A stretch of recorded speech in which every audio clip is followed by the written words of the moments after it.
అందరికీ నమస్కారం। మరి ఈరోజు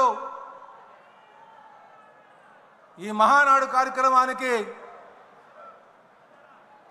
ముఖ్య అతిథిగా విచ్చేసినటువంటి తెలుగుదేశం పార్టీ జాతీయ అధ్యక్షులు ముఖ్యమంత్రి గారైనటువంటి శ్రీ నారా చంద్రబాబు నాయుడు గారికి, అలాగే తెలుగుదేశం పార్టీ జాతీయ ప్రధాన కార్యదర్శి విద్యాశాఖ మంత్రి లోకేష్ గారికి, ఈ వేదిక మీద ఉన్నటువంటి తెలుగుదేశం పార్టీ పోలిట్ బ్యూరో సభ్యులకు, అలాగే కేంద్ర రాష్ట్ర మంత్రివర్గానికి, అలాగే పార్లమెంటు సభ్యులకు, శాసన మండలి సభ్యులకు, శాసన సభ్యులకు, తెలుగుదేశం పార్టీలో వివిధ హోదాల్లో ఉన్నటువంటి నాయకులకు అందరికీ నమస్కారాలు తెలియజేసుకుంటూ స్వాగతం సుస్వాగతం। అలాగే కడప మహానాడు 24-25కి ఈ రాష్ట్ర నలుమూల నుంచి విచ్చేసినటువంటి నాయకులకు స్వాగతం సుస్వాగతం। అలాగే కడపలో ఆతిథ్యం ఇచ్చి సహాయ సహకారాలు అందించినటువంటి కడప తెలుగుదేశం పార్టీ నాయకులకు, కార్యకర్తలకు, కడప జిల్లా ప్రజానికానికి నమస్కారాలు తెలియజేసుకుంటూ స్వాగతం చెప్తున్నాం। అలాగే ప్రపంచవ్యాప్తంగా ఉన్నటువంటి తెలుగు వారికి, అలాగే ఆంధ్ర ప్రజానికానికి నా నమస్కారాలు తెలియజేసుకుంటున్నా। ఈరోజు ఈ మహానాడులో నా అనుభవంగానే చూసుకుంటే, నేను మొట్టమొదటిసారిగా ఒక కార్యకర్తగా మహానాడుకు రావడం జరిగింది। ఆ తర్వాత గాజువాక ప్రజానికం ఆశీర్వాదంతో గాజువాక శాసనసభ్యుడిగా హాజరవడం జరిగింది। ఈరోజు తెలుగుదేశం పార్టీ రాష్ట్ర అధ్యక్షులుగా తెలుగుదేశం పార్టీ కుటుంబ సభ్యులతో పాల్గొనడానికి నాకు చాలా ఆనందంగా ఉంది। ఈ అవకాశం కల్పించినటువంటి తెలుగుదేశం పార్టీ జాతీయ అధ్యక్షులు ముఖ్యమంత్రి గారికి నా పాదాభివందనాలు తెలియజేస్తున్నా। అలాగే అనుక్షణం భుజం తట్టి నేనున్నాను, ముందుకు వెళ్ళు అని చెప్పేసి సహకారం అందిస్తున్నటువంటి లోకేష్ బాబు గారికి నా ధన్యవాదాలు। అలాగే నేను వేసే ప్రతి అడుగులో తప్పటడుగు పడకుండా నడిపిస్తున్నటువంటి తెలుగుదేశం పార్టీ సీనియర్ నాయకులందరికీ కూడా నా ధన్యవాదాలు। ఈరోజు రాష్ట్ర అధ్యక్షులుగా మొదటి ప్రసంగం చేస్తున్నందుకు ఇది నా జీవితంలో మర్చిపోలేనటువంటి సంఘటన। ఇది నాకు వ్యక్తిగతంగా దొరికినటువంటి గౌరవం ఒకటే కాదు, ఇది పార్టీ సిద్ధాంతాలపై నమ్మకానికి ప్రతీక అని చెప్పి ఈ సందర్భంగా తెలియజేస్తున్నా। అంటే తెలుగుదేశం పార్టీ ఎవరైతే పార్టీ సిద్ధాంతాలకు అనుగుణంగా ఉంటారో వారు ఉన్నతమైన స్థాయికి పార్టీలో దక్కుతుందనడానికి ఇది ఒక నిదర్శనం అని చెప్పి ఈ సందర్భంగా తెలియజేస్తూ, ఇది నా పూర్వజన్మ సుకృతంగా భావిస్తున్నా। సోదరులారా, కడపలో మహానాడు పెడదామంటే చాలామంది నాయకులు ఎన్నో సందేహాలు చెప్పారు. ఇక్కడికి వస్తే సభను నడపనివ్వరని, ప్రజలు సహకారం అందించరని, దౌర్జన్యాలు చేస్తారని ఇలాగ ఎన్నో అపోహలు పెట్టారు. కానీ ఈరోజు ఇక్కడికి వచ్చిన తర్వాత కడప ప్రజలు ఇచ్చినటువంటి సహకారం, తెలుగుదేశం పార్టీ నాయకులు ఇచ్చినటువంటి తోడ్పాటు నిజంగా చాలా అద్భుతం అని చెప్పి ఈ సందర్భంగా తెలియజేస్తున్నాం. ఈరోజు ఈ మహానాడు వేదికగా కడప యొక్క ఖ్యాతిని ప్రపంచ తెలుగు వారికి అందరికీ కూడా ప్రపంచానికే తెలియజేస్తున్నామని చెప్పి ఈ సందర్భంగా తెలియజేస్తున్నాం. ఈరోజు ఈ మహానాడు కోసం మాట్లాడుకుంటే కీర్తిశేషులు నందమూరి తారక రామారావు గారు తెలుగుదేశం పార్టీ 1982లో స్థాపించి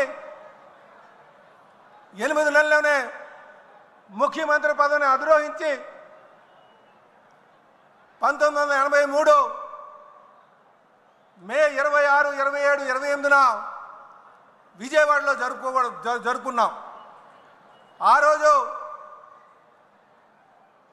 26, 27 మహాసభలుగా 2 రోజులు జరుపుకున్నాం. 3వ రోజు మహానాడుగా మరి విజయవాడలో సిద్ధార్థ మెడికల్ కాలేజీలో పెట్టుకోవడం జరిగింది. ఆ రోజు తెలుగుదేశం పార్టీ వ్యవస్థాపకులు కీర్తిశేషులు అప్పుడు ముఖ్యమంత్రిగా ఉన్నటువంటి ఎన్టీ రామారావు గారు ఈ దేశంలో ఉన్నటువంటి అనేక నాయకుల్ని, ప్రముఖుల్ని, వివిధ పార్టీ ప్రముఖుల్ని పిలిపించి ఉపన్యాసకులుగా ఆహ్వానించబడింది. అందులో తమిళనాడు నుంచి రామచంద్రన్ గారు ఉన్నారు. అలాగే ఎల్కే అద్వానీ గారు ఉన్నారు. బాబు జగజీవన్ రామ్ గారు ఉన్నారు. ఫరూక్ అబ్దుల్లా గారు ఉన్నారు. బహుగణ గారు ఉన్నారు. రామకృష్ణ హెగ్డే గారు ఉన్నారు. ఇలాగ అనేక ప్రముఖులను పిలిచి ఆ మొట్టమొదటి మహానాడులో ఆహ్వానించడం జరిగింది. ఆ రోజు మొదలైనటువంటి ప్రస్థానం ఈ రోజు కూడా కొనసాగిస్తున్నారంటే ఆ రోజు కీర్తిశేషులు నందమూరి తారక రామారావు గారి యొక్క ఆలోచన అని చెప్పి ఈ సందర్భంగా తెలియజేస్తున్నాం. దానికి మీ యొక్క సహకారాలు కూడా కారణమని. ఆ రోజు తెలుగుదేశం పార్టీ స్థాపించినప్పుడు తెలుగువాడు అన్న గౌరవంతో, తెలుగువాడు ఆత్మగౌరవం అనే నినాదంతో మొదలుపెట్టుకున్నాం. అలాగే సమాజమే దేవాలయం, ప్రజలే దేవుళ్ళు అనే నినాదంతో మొదలుపెట్టుకున్నాం. పేదవాడికి పట్టెడు అన్నం పెట్టాలి, కట్టుకోవడానికి బట్ట ఉండాలి, ఉండడానికి ఇల్లు ఉండాలి అనే సింపుల్ మేనిఫెస్టోతో మనం మొదలుపెట్టుకున్నాం. అలాగే ఆ రోజు రాష్ట్రంలో ఉన్నటువంటి అనిశ్చిత, తెలుగువాడి యొక్క గౌరవాన్ని ఢిల్లీలో తాకట్టు పెట్టినటువంటి పరిస్థితి, నిడకలేనటువంటి ప్రభుత్వాలు, సంవత్సరానికి ఒక ముఖ్యమంత్రి మారేటువంటి పరిస్థితి, బడుగు బలహీన వర్గాలకి నట్టేట ముంచేటువంటి పరిస్థితి, అలాంటి దుర్భరమైన పరిస్థితిలో తెలుగు వారికి అండగా ఉండాలి, ఈ రాష్ట్రాన్ని సర్వతోముఖ అభివృద్ధి చేయాలి అనే ఉద్దేశంతో ఆ రోజు ఎంత పేరున్నా, ఎంత డబ్బున్నా అవన్నీ పక్కన పెట్టి ప్రజాసేవలనే తరించాలని చెప్పి మరి కీర్తిశేషులు నందమూరి తారక రామారావు గారు మొదలుపెట్టినటువంటి పార్టీ. ఈరోజు మనం కడపలో చేసుకుంటున్నాం. కడపలో ఈ మహానాడు చేయడం అంటే ఇది చారిత్రాత్మక నిర్ణయం అని చెప్పి ఈ సందర్భంగా తెలియజేస్తున్నాను. సుమారు 40 సంవత్సరాలుగా అలుపెరగినటువంటి శ్రామికుడిగా తెలుగుదేశం పార్టీని తన భుజస్కంధాలపైన వేసుకొని క్రమం తప్పకుండా ప్రతి ఏడాది కూడా మహానాడులు చేసుకుంటూ ముందుకు నడిపిస్తున్నటువంటి తెలుగుదేశం పార్టీ జాతీయ అధ్యక్షులు ముఖ్యమంత్రి గారి కోసం మనం మాట్లాడుకోవాల్సిన అవసరం ఉంది. నిజంగా వారు ఎన్ని ఒడిదొడుకులు వచ్చినా, ఎన్ని కష్టాలు వచ్చినా, అలాగే ఎన్ని సంక్షోభాలు వచ్చినా, ఎన్ని నష్టాలు జరిగినా పార్టీని క్రమశిక్షణతో నాయకులకు దిశనిర్దేశిస్తూ గత 40 సంవత్సరాలుగా పార్టీని నడిపిస్తున్నారు. నిజంగా ఈరోజు మనం కమలాపురంలో సీకేదండి మండలంలో పబ్బాపురంలో జరుగుతున్నటువంటి ఈ మహానాడు సాక్షిగా మనమందరూ కూడా వారికి అండగా ఉండాలి, వారి అడుగుజాడల్లో నడవాలి, మంచి నాయకులుగా తయారవ్వాలని చెప్పి ఈ సందర్భంగా తెలియజేస్తున్నా. వారు నా సారథ్యంలో అనేక సంస్కరణలు తీసుకొచ్చి విజన్ 2020 తీసుకొచ్చి, ఆ రోజు విజన్ 2020 అంటే ఎగతాళి చేశారు. కానీ 2020కి వచ్చిన తర్వాత ఆ విజనరీ లీడర్ యొక్క ఆలోచనలు ప్రపంచం అంతా కూడా గమనించింది. What CBN things today the nation things tomorrow అనే విధంగా వారి ఆలోచనలు ఉంటుందనడానికి విజన్ 2020 నిదర్శనం అని చెప్పి తెలియజేస్తున్నాం. అలాగే ఈరోజు 2047 స్వర్ణాంధ్ర అనే విజన్ తీసుకున్నారు. దానికి మనమందరం కూడా ఆయన అడుగుజాడల్లో నడవాల్సిన అవసరం ఉందని చెప్పి ఈ సందర్భంగా తెలియజేస్తున్నాం. అలాగే ఈరోజు కాలానికి అనుగుణంగా నిర్ణయాలు తీసుకుంటూ యువగలం ద్వారా యువతని పార్టీలోకి తీసుకొచ్చి జవసత్వాలను చేకూర్చినటువంటి లోకేష్ బాబు కోసం మనం మాట్లాడుకోవాల్సిన అవసరం ఉంది. కార్యకర్తలందరికీ అండగా ఉంటూ వారి సంక్షేమాన్ని తీసుకుంటూ వారికి ఏ కష్టం వచ్చినా సరే ఆదుకుంటూ ముందుకెళ్తున్నటువంటి తీరు, అలాగే వారు మనకి రేపు కాబోయే భవిష్యత్ నాయకుడు అని చెప్పి ఈ సందర్భంగా తెలియజేస్తున్నాం. ఏదో ఎన్టీ రామారావు గారు మనవడనో చంద్రబాబు నాయుడు గారు అబ్బాయనో నేను ఈ మాట మాట్లాడలే. నేను క్షుణ్ణంగా దగ్గరుండి ఆయన గమనించాను కనుక ఈ మాట చెప్తున్నా. 2019లో మంగళగిరిలో ఓడిపోయిన తర్వాత అదే నియోజకవర్గాన్ని పట్టు వదలకుండా నడిపించి ఈరోజు రాష్ట్రంలో అత్యధిక మెజారిటీలో 3వ స్థానంలో ఉన్నారంటే ఆయన ఒక నాయకుడిగా పటిమ కనిపిస్తుందని చెప్పి తెలియజేస్తున్నాం.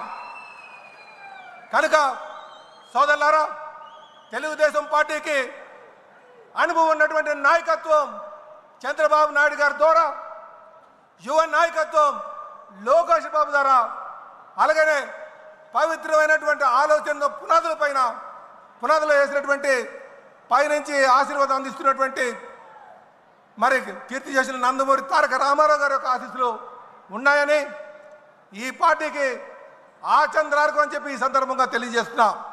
ఎందుకు ఆచంద్రార్కం అంటున్నానంటే ఈ మూలాలు పార్టీ యొక్క మూలాలు చూడాలి.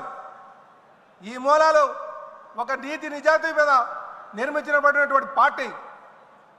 అలాగే ఇదే సందర్భంగా కార్యకర్తల కోసం మాట్లాడాల్సిన అవసరం ఉంది. నాయకులకు ఏదైనా కష్టం వస్తే మొట్టమొదటిగా చెప్పుకునేది కార్యకర్తలకి, కుటుంబ సభ్యులకి చెప్పుకుంటాం. కానీ వారు వీధుల్లోకి వచ్చేటువంటి పరిస్థితి ఉండదు, అందరినీ చేసేటువంటి పరిస్థితి ఉండదు. కానీ నాయకుడికి అండగా ఉండి మన నాయకుడిని 52 రోజులు నిర్బంధిస్తే ప్రతి ఒక్క నాయకుడు కూడా బయటకు వచ్చి మీ యొక్క సహకారం, మీ యొక్క పోరాటం నిజంగా మరువలేంది. అందుకే ఏ నాయకుడికైనా సరే మీరు అందించేటువంటి సహాయ సహకారాలే, మీ యొక్క తోడ్పాటే చాలా ముఖ్యం అని చెప్పి తెలియజేస్తున్నాను. ఆ రోజు మన నాయకుడిని అన్యాయంగా నిర్బంధించినప్పుడు మీరు చూపించినటువంటి చొరవకి మీ అందరికీ కూడా చేతులెట్టి నమస్కరిస్తున్నాను. అలాగే మనం ఈరోజు ఈ మహానాడు ద్వారా ఇదేదో కేవలం సభ కాదు, ఈ సభ ద్వారా ఈ రాష్ట్రానికి దశ దిశ నిర్దేశించేటువంటి తీర్మానాలు చేయబోతున్నాం. కనుక ప్రతి నాయకుడు కూడా ఒక నాయకుడిగా ఎదగాలంటే ఎటువంటి ఆలోచనలు చేయాలన్నది ఇక్కడి నుంచి తెలుసుకోవాల్సినటువంటి అవసరం ఉంది. తెలుగుదేశం పార్టీ అనేక నాయకులను తయారు చేసి అందించినటువంటి తీరు, అలాగే బడుగు బలహీన వర్గాలందరినీ కూడా రాజకీయ అవకాశాలు కల్పించినటువంటి తీరు. కనుక నాయకులు అన్నవారు, కార్యకర్తలు అన్నవారు పార్టీలో ఉన్నారెప్పుడు ఆర్థిక ఉపేక్ష కాకుండా కేవలం ప్రజల యొక్క సంక్షేమాన్ని దృష్టిలో పెట్టుకొని సమాజ స్థాపన కోసం అందరూ కూడా కృషి చేయాలని చెప్పి ఈ సందర్భంగా తెలియజేస్తున్నాం. అలాగే మనం అధికారంకి వచ్చాం, అందరికీ సముచిత స్థానం ఇవ్వలేకపోవచ్చు, అంత మాత్రాన అలిగి కూర్చోడానికి వీలు లేదు. మనం ఏమాత్రం కూడా ఎమరపాటుతో ఉంటే కాలకేయుల్లాగా వాళ్ళు చూస్తున్నారు. గత 5 సంవత్సరాలుగా ఈ రాష్ట్రాన్ని దోచుకున్నటువంటి వారికి మనం బుద్ధి చెప్పాలి అంటే 2029కి మళ్ళీ మనం అధికారికి రావాల్సిన అవసరం ఉంది. మీ యొక్క సహాయ సహకారాలు అందించాల్సిన అవసరం ఉందని చెప్పి తెలియజేస్తూ నాకు ఈ అవకాశం ఇచ్చి ఈ అద్భుతమైనటువంటి వేదిక మీద మాట్లాడే అవకాశం ఇచ్చినటువంటి మన రాష్ట్ర ముఖ్యమంత్రి వర్యులకి మరొక మారు నేను ధన్యవాదాలు తెలియజేస్తూ, నాయకులందరికీ కూడా ధన్యవాదాలు తెలియజేస్తూ సెలవు తీసుకున్నాను. జై తెలుగుదేశం, జై తెలుగుదేశం, జై తెలుగుదేశం. అమర్ రహే ఎన్టీఆర్, అమర్ రహే ఎన్టీఆర్. నారా చంద్రబాబు గారి నాయకత్వం, నారా చంద్రబాబు గారి నాయకత్వం, నారా చంద్రబాబు గారి నాయకత్వం, యువ నాయకులు లోకేష్ గారి నాయకత్వం, యువ నాయకులు లోకేష్ గారి నాయకత్వం. జై హింద్. ధన్యవాదాలు శ్రీనివాస్ గారు. తర్వాత వక్తలందరికీ చిన్న విజ్ఞప్తి. రాష్ట్ర పార్టీ అధ్యక్షులు